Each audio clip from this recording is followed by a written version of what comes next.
Os recordes mundiais existem para celebrar conquistas humanas, mas para alguns, essas conquistas vieram acompanhadas de consequências trágicas e acabaram pagando o preço máximo. Neste vídeo, vamos conhecer as mortes mais horríveis causadas por tentativas de recordes mundiais. Número 1. Donald Campbell. Donald Campbell, nascido em 1921 em Surrey, na Inglaterra, parecia destinado a quebrar recordes. Seu pai havia estabelecido 13 recordes de velocidade em terra e na água. Após a morte do pai, em 1948, Donald decidiu continuar seu legado. Ele começou usando o antigo barco do pai, o Bluebird K4, tentando bater os mesmos recordes. Inclusive, correu no mesmo lago onde seu pai havia feito história. Pouco a pouco, Donald começou a estabelecer seus próprios feitos, acelerando cada vez mais. Um dos maiores momentos de sua carreira aconteceu em 1964, na Austrália, quando bateu o recorde de velocidade em terra, ao atingir 700 km por hora em um carro dragster modificado. Meses depois, ainda na Austrália, bateu também o recorde de velocidade na água, atingindo incríveis 445 km por hora. Donald se tornou a primeira pessoa da história a conquistar os recordes de velocidade em terra e na água no mesmo ano. Mas ele queria mais. Era supersticioso.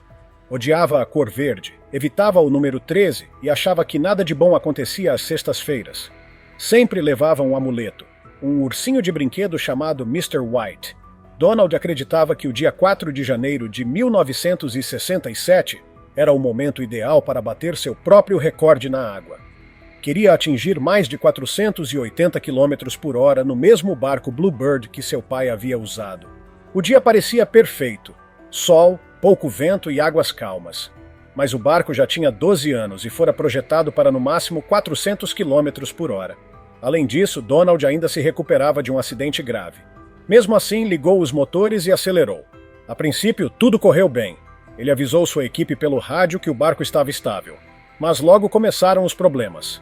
Mesmo assim, continuou forçando, passando dos 480 km por hora e batendo seu próprio recorde.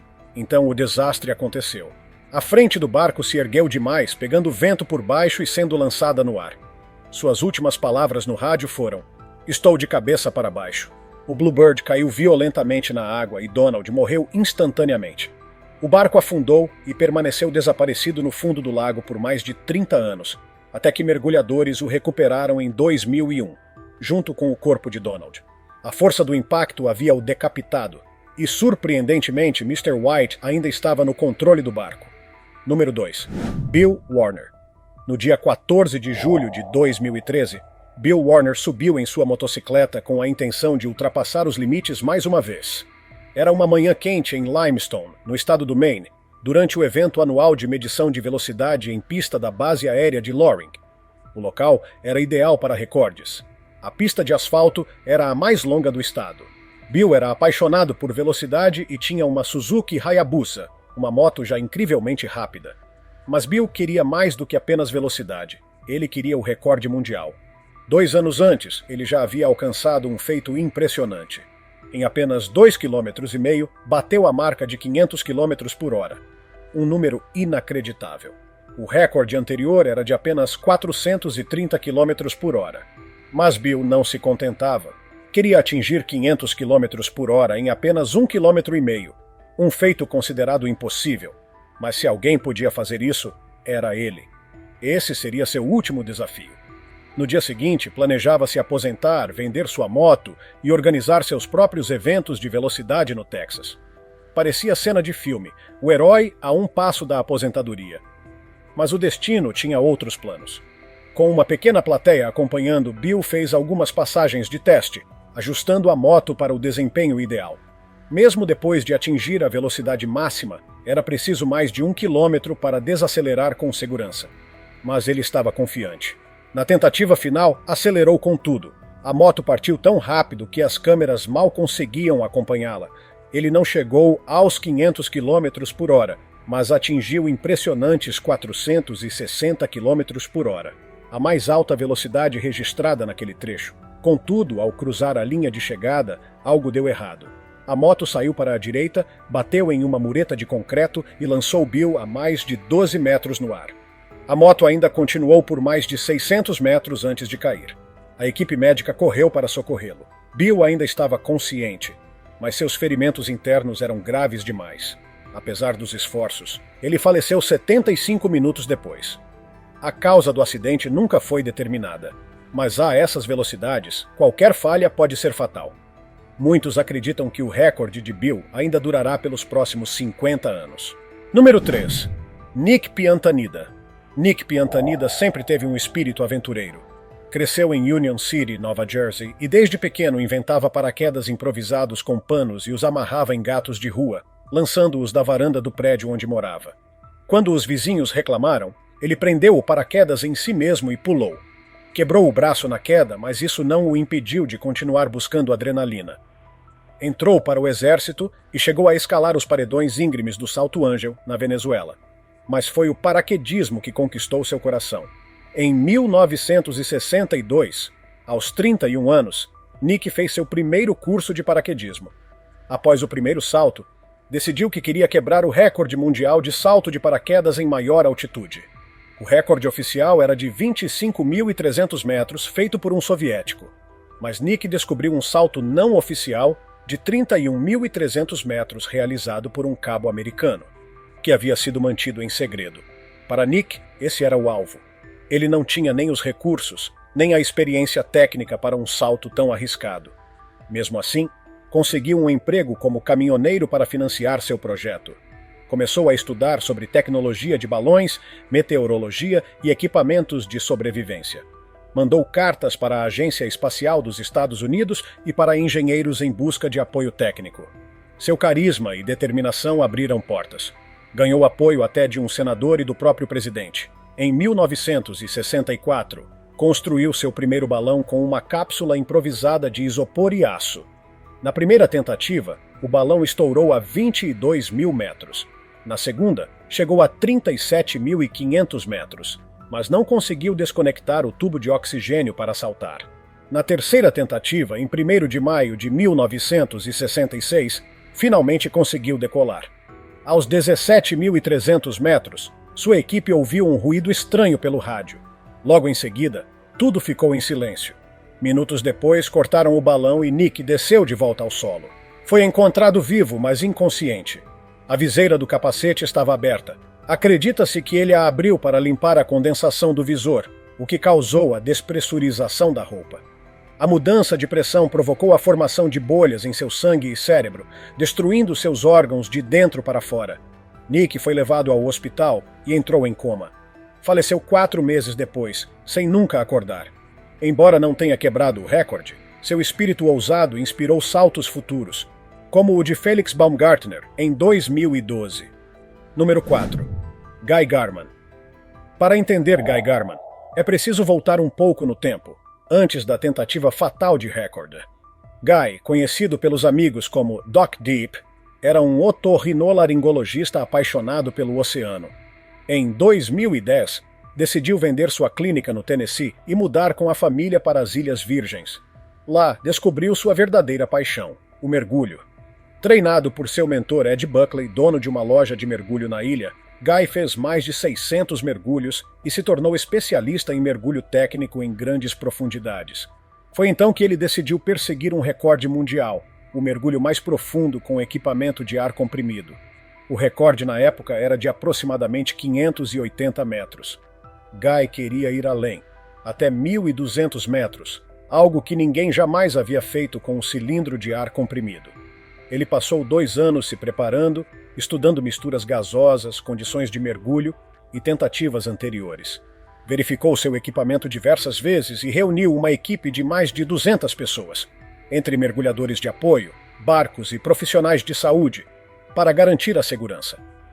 Em 15 de agosto de 2015, iniciou o mergulho às 6 da manhã. Após passar dos 60 metros, continuou descendo nas profundezas escuras. Sua equipe de apoio ficou a 120 metros observando.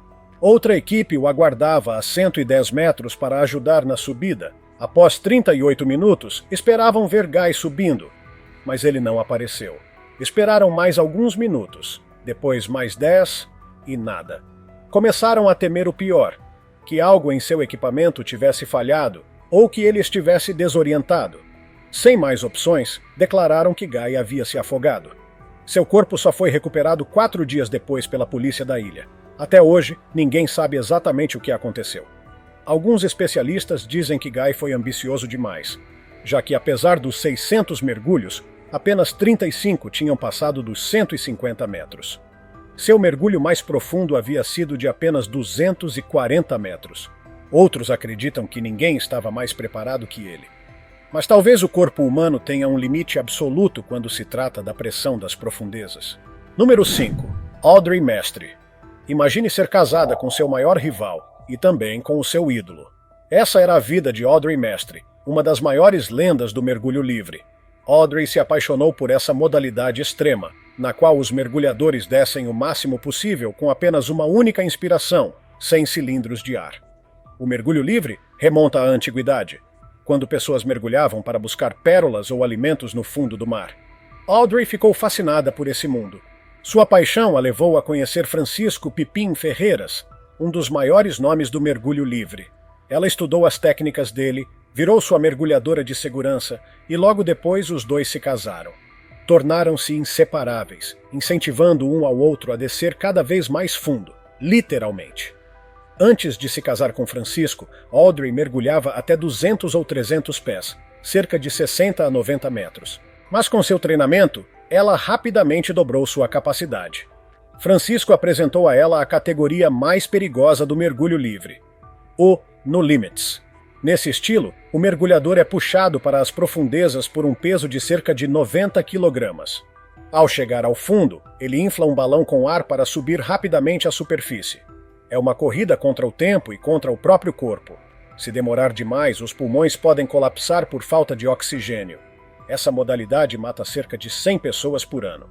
No dia 12 de outubro de 2002, Audrey tentou bater o recorde mundial de mergulho sem limites, que pertencia ao próprio marido e estava em aproximadamente 162 metros.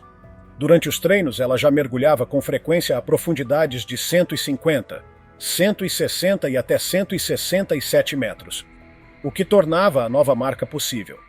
Na tentativa oficial, tudo começou bem. Audrey chegou aos 167 metros, mas quando tentou acionar o balão para subir, nada aconteceu. Imagine o pânico de perceber que você está presa a mais de 160 metros de profundidade, sem cilindro e sem como subir. Apesar do esforço dos mergulhadores de segurança, o corpo de Audrey só foi puxado de volta 8 minutos depois. Já era tarde demais. Ela havia se afogado. A comunidade do mergulho ficou abalada, especialmente após descobrir que Francisco havia ignorado vários protocolos de segurança. Ele não permitiu que ninguém inspecionasse o equipamento de Audrey, nem levou a quantidade adequada de mergulhadores de apoio. Foram muitas as perguntas não respondidas.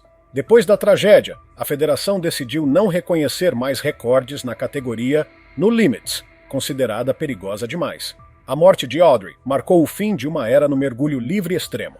Número 6. Alex Harville. Numa quinta-feira quente de junho de 2021, Alex Harville ligou sua moto pela última vez, sem saber que seria seu último salto. Alex andava de moto desde criança em Moses Lake, Washington. Sempre foi apaixonado por saltos e acrobacias. À medida que crescia, também aumentava sua coragem. Alex era fã de Evel Knievel, o lendário piloto de acrobacias, e sonhava em realizar saltos maiores, mais rápidos e mais arriscados. Aos 28 anos, já havia conquistado 2 recordes mundiais do Guinness durante a adolescência. Mas queria mais. No evento aéreo de Moses Lake, perto de sua casa, ele seria a grande atração. O objetivo era quebrar o recorde mundial com um salto de 107 metros, um feito que o colocaria na história. Talvez fosse o local do show, perto de onde Evel Knievel havia saltado décadas antes, ou talvez fosse apenas o desejo constante de Alex por superar seus próprios limites. Alex era conhecido por seu coração enorme. Era um pai amoroso de 2 filhos e marido dedicado, mas também tinha um lado sombrio, um impulso de se arriscar sem medo.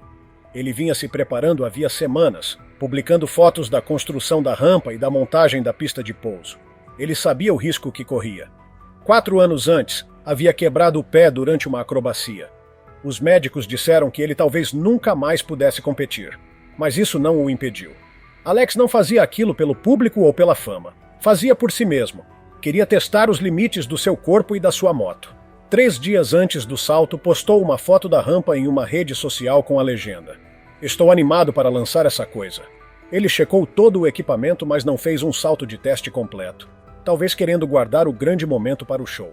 Quando chegou a hora, Alex acelerou com tudo pela pista.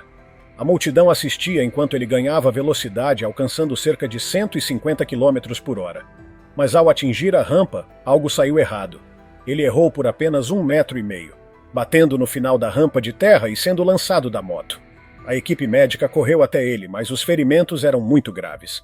Alex foi levado ao hospital, mas não resistiu. Foi declarado morto logo após a queda. Foi devastador ver alguém correr tanto risco e cair tão perto de alcançar seu sonho diante de todos. Número 7. Lowell Bales. Lowell Bales foi um piloto lendário durante a chamada Era de Ouro das corridas aéreas. Em 1931, já havia alcançado velocidades impressionantes voando seu avião GB Model Z, chegando a 430 km por hora. Mas ele queria mais: quebrar o recorde de velocidade para aviões terrestres em um trajeto de 3 km. Lowell fez 4 passagens cronometradas, alcançando uma média de 452 km por hora. O feito o colocou bem perto do recorde, e ele decidiu tentar novamente poucos dias depois. Mas o destino tinha outros planos. Durante a nova tentativa, algo improvável aconteceu. A tampa do tanque de combustível do avião se soltou. A peça voou em direção ao para-brisa e o atravessou com força. O impacto atingiu Lowell em cheio, fazendo-o perder o controle da aeronave. O avião mergulhou em alta velocidade em direção ao solo e explodiu ao bater no chão, em uma bola de fogo colossal. A morte foi instantânea. A tragédia foi tão chocante e inesperada que parecia saída de um filme de terror.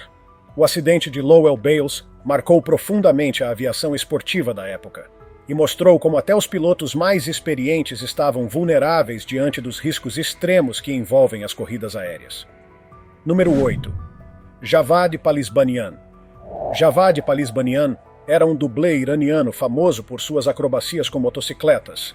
Em 2005, ele realizou um dos seus feitos mais impressionantes ao saltar sobre um rio com mais de 45 metros de largura.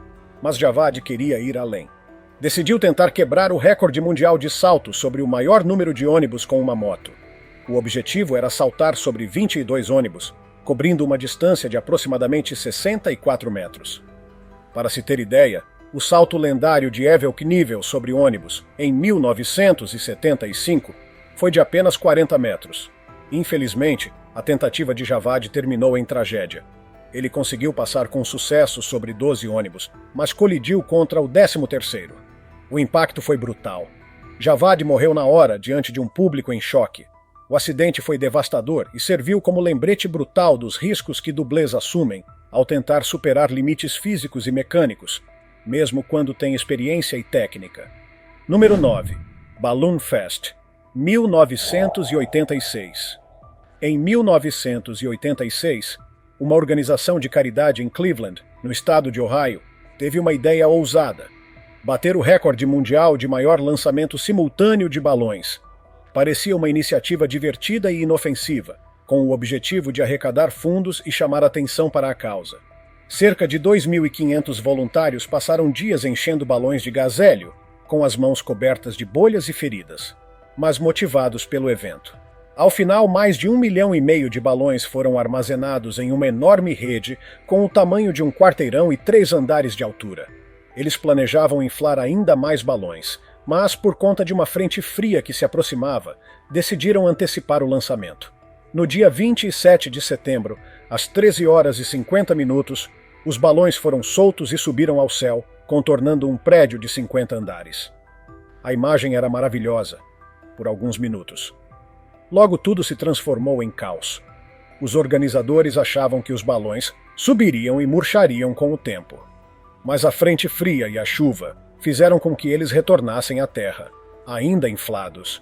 As ruas foram bloqueadas por nuvens de balões coloridos, causando pelo menos 10 acidentes, já que motoristas tentavam desviar ou ficavam distraídos.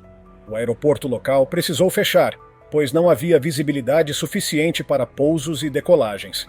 Pior ainda, Os balões caíram em uma fazenda onde cavalos árabes eram criados. Assustados com a invasão colorida, os animais se feriram gravemente, levando o criador a processar os organizadores por $100 mil. Mas o pior estava por vir. No dia anterior, 2 pescadores haviam desaparecido.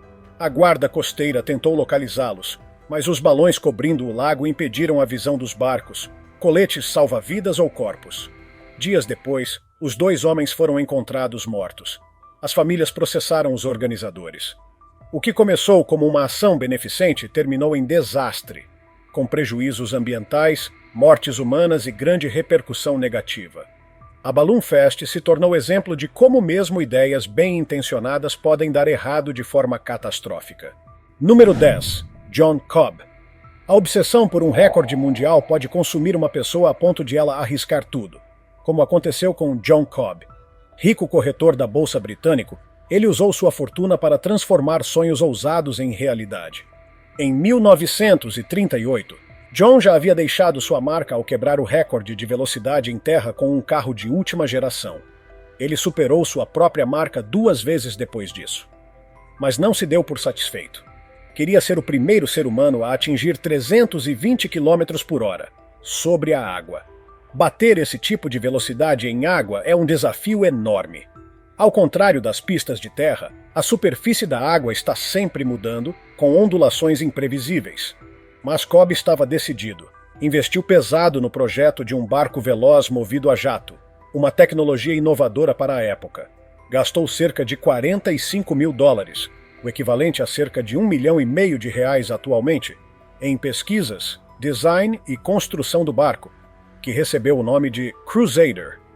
A embarcação tinha estrutura de madeira e compensado naval, projetada para alcançar velocidades superiores a 400 km por hora. Em agosto de 1952, sua equipe recebeu autorização para realizar uma tentativa oficial no Lago Ness, na Escócia. Outros pilotos testaram o barco primeiro. Dias depois, foi a vez de Cobb assumir o controle. Era sua estreia ao volante de uma embarcação tão rápida, e ele logo atingiu 160 km por hora durante os testes. Mas seu verdadeiro objetivo ainda estava longe, 320 km por hora. Apesar de alguns problemas no barco, Cobb não quis esperar. No dia 29 de setembro, levou o Crusader para sua corrida final. O barco atingiu incríveis 333 km por hora, mais do que Cobb havia planejado. Foi então que o pior aconteceu. Ele perdeu o controle. O barco se desintegrou ao colidir com a água em alta velocidade. Cobb morreu na hora. Mesmo tendo superado a marca, seu recorde não foi reconhecido oficialmente, pois as regras exigiam uma segunda corrida de retorno para validar o tempo. John Cobb morreu perseguindo a velocidade extrema. Sua paixão trágica, no entanto, inspirou outros a continuarem explorando os limites da tecnologia na água. Número 11. Harris Sullivan. Por que a busca por um recorde muitas vezes se transforma em um jogo mortal com o destino? A história de Harris Sullivan ilustra isso perfeitamente. Com apenas 17 anos, Harris já tinha licença de piloto. Começou a voar, aos 8 anos ao lado do pai, Babar, um imigrante paquistanês apaixonado por aviação. No verão de 2014, pai e filho embarcaram em um desafio audacioso: dar a volta ao mundo de avião e, ao mesmo tempo, arrecadar fundos para escolas no Paquistão. Mas não seria uma simples viagem. Eles queriam quebrar o recorde de voo solo mais rápido ao redor do mundo em um avião monomotor. O plano cobria quase 43 mil quilômetros em apenas 30 dias, com 25 paradas em 15 países diferentes. Se conseguissem, Harris se tornaria o piloto mais jovem a completar esse feito. Babar, o piloto mais experiente, traçou rotas próximas a rotas marítimas comerciais para facilitar resgates em caso de emergência. Fizeram cursos de sobrevivência e ensaiaram como agir se o avião caísse na água. No dia 19 de junho de 2014, os Sullivan decolaram de Indiana, nos Estados Unidos, e fizeram diversas paradas, incluindo uma visita emocionante ao Paquistão, terra natal de Babar, onde foram recebidos como heróis com flores e câmeras. Faltavam apenas 2 dias e 3 paradas para concluir a viagem. Tudo parecia perfeito. A família aguardava ansiosa pela volta triunfante. Na madrugada do dia 23 de julho, após checarem todos os equipamentos, Harris e Babar decolaram de Pago Pago com destino ao Havaí. A ideia era chegar durante o dia. mas pouco antes das 22 horas, o avião fez uma curva repentina e desapareceu no oceano. A guarda costeira iniciou imediatamente as buscas, torcendo para que o treinamento de Harris os tivesse preparado para sobreviver. No dia seguinte, apenas destroços e o corpo de Harris foram encontrados. Os restos do avião e o corpo de Babar nunca foram localizados. A causa do acidente segue sendo um mistério. Apesar da perda irreparável, a família Suleiman continua orgulhosa do feito e da coragem de pai e filho. Eles seguem incentivando jovens a sonhar grande, mesmo conscientes de que, às vezes, o preço do sonho pode ser trágico. Número 12. Jessica Dubroff. No dia 11 de abril de 1996, Jessica Dubroff, uma garotinha de apenas 7 anos de idade, natural de Falmouth, no estado de Massachusetts, tentava se tornar a piloto mais jovem a cruzar os Estados Unidos de costa a costa. Ela estava acompanhada do pai, Lloyd Dubroff, de 57 anos, e de Joe Reed, um corretor da bolsa e instrutor de voo com 52 anos. O trio viajava a bordo de um Cessna 177B, e o plano era realizar a jornada chamada de Do Mar ao Brilho do Mar, partindo da Califórnia rumo à costa leste dos Estados Unidos. A viagem cobriria cerca de 11 mil quilômetros em apenas 8 dias, com várias paradas para entrevistas e cobertura da mídia. Jessica virou sensação nacional. Vídeos mostravam a menina sorridente, sentada sobre uma almofada para alcançar os controles, usando extensões nos pedais e pilotando com as 2 mãos no manche sob orientação de Joe Reed. Mas, por trás da imagem fofa, havia uma organização rígida. Lloyd, o pai, era quem controlava o cronograma, cuidava da imprensa e administrava os compromissos, mesmo sem ter licença de piloto. O plano estava cheio de entrevistas e sessões de fotos e pouco espaço para descanso. Na manhã do dia 11 de abril, as condições climáticas em Cheyenne, no estado de Wyoming, haviam piorado muito. Tempestades, chuva intensa, ventos fortes e até granizo. Apesar disso, Reed decidiu seguir viagem para não atrasar os compromissos de mídia. O avião já estava sobrecarregado. Além disso, Cheyenne está situada a mais de 2.000 metros de altitude, o que exige mais potência da aeronave para decolar, especialmente em condições climáticas adversas. Reed tinha mais de 1.400 horas de voo, mas a maioria delas em voos costeiros de baixa altitude. Já Jessica tinha apenas 33 horas de instrução de voo. Poucos segundos após a decolagem, testemunhas viram o Cessna lutando para ganhar altura. O avião subiu pouco mais de 120 metros, virou à direita e mergulhou de nariz caindo numa rua residencial a menos de 3 quilômetros da pista. Os 3 morreram na hora. A cabine e o nariz do avião foram completamente esmagados. Embora não tenha havido incêndio, o impacto foi tão forte que o derramamento de combustível tornou a cena ainda mais devastadora. O acidente gerou indignação pública. Poucos meses depois, o então presidente Bill Clinton assinou a Lei de Segurança de Pilotos Crianças, que proíbe que menores sem licença de piloto tentem bater recordes ou participem de competições aéreas. A nova legislação visa proteger crianças de voos arriscados usados para exposição na mídia ou tentativa de fama. Número 13. Jesse Combs. No dia 27 de agosto de 2019, no deserto de Alvord, no estado do Oregon, Jesse Combs, de 39 anos, se preparava para realizar uma tentativa final de quebrar um recorde lendário, se tornar a mulher mais rápida do mundo em terra. Jesse já era conhecida como a mulher mais rápida sobre 4 rodas. Apaixonada por velocidade, metalurgia e engenharia, ela trabalhava com carros e motos desde jovem e participava de programas de televisão como Overhauling, Caçadores de Mitos e Extreme 4x4. Em 2013, ela já havia alcançado mais de 640 km por hora, mas seu objetivo final era superar o recorde de 823 km por hora, estabelecido por Kit O'Neill em 1976. Jesse perseguia esse sonho desde 2012. Naquele dia, tudo parecia estar a favor.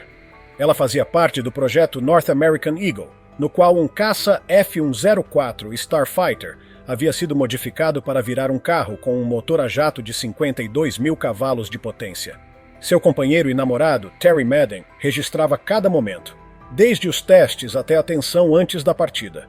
Jesse estava determinada a fazer mais uma corrida para confirmar o recorde antes de deixar o mundo das competições.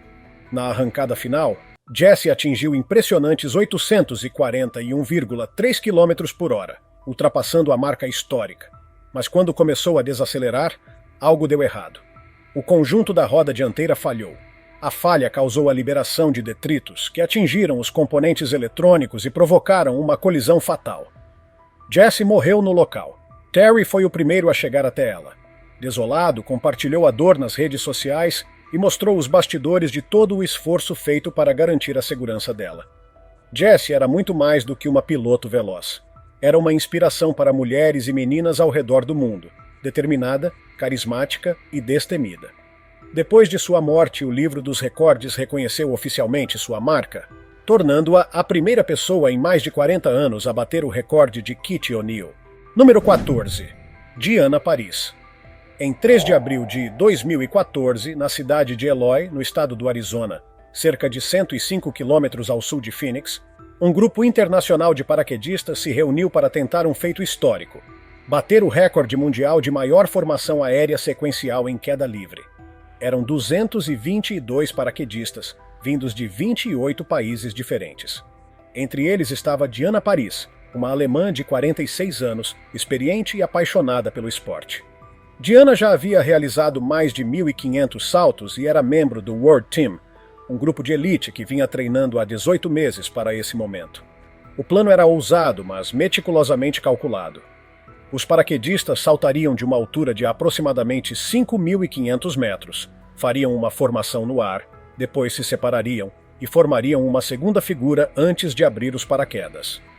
Às 7h30 da manhã, com o céu limpo, todos vestiram macacões coloridos e máscaras de oxigênio, embarcando em várias aeronaves. Quando atingiram a altitude ideal, o sinal foi dado. Um a um, eles saltaram dos aviões, acelerando a mais de 160 km por hora em queda livre. A primeira formação foi um sucesso. O céu se encheu de um mosaico colorido de corpos perfeitamente sincronizados. Mas ao tentar a segunda formação, a tragédia aconteceu. O paraquedas principal de Diana não abriu corretamente. E em um salto desses, cada segundo é precioso. Quando o equipamento falha, o paraquedista deve acionar o reserva rapidamente. Mas no caso de Diana, a altitude já era muito baixa. O paraquedas reserva não teve tempo suficiente para se inflar completamente. Ela caiu com força no solo. Às 7h42 da manhã, os serviços de emergência foram chamados para relatar o acidente. Diana foi declarada morta no local. A empresa responsável pelo evento emitiu uma nota explicando que o acidente não teve relação com o tamanho do grupo ou com o clima. Foi uma falha no equipamento. O marido de Diana, que também estava presente no evento, ficou devastado. Ainda assim, seus colegas decidiram continuar com a tentativa de recorde, em homenagem a ela. Mudaram a formação para 221 paraquedistas, deixando um espaço vazio, o chamado Missing Man Formation, em tributo à paraquedista que havia caído. A investigação posterior confirmou que o acidente foi um triste caso de falha técnica. Mesmo os mais experientes dependem do funcionamento preciso de seus equipamentos. Diana foi lembrada como uma atleta brilhante, cujo legado voa com cada salto que seu time realiza. Essas histórias nos mostram o quanto a busca por recordes mundiais pode ser inspiradora, mas também perigosa. Superar os limites do corpo e da mente exige coragem, preparação e respeito absoluto pela segurança. Os nomes que apareceram aqui são lembrados não apenas pelos feitos incríveis que tentaram alcançar, mas pelas lições profundas que deixaram para o mundo. Os recordes nos inspiram, nos desafiam e nos empurram adiante. Mas, como vimos, eles também revelam o quão fina é a linha entre a vitória e a tragédia. Se tiver gostado do vídeo, deixe seu like, comente abaixo o que achou e inscreva-se em nosso canal para acompanhar todas as novidades. Te encontro em um desses vídeos que estão aparecendo agora na sua tela. Cuidem-se, pessoal!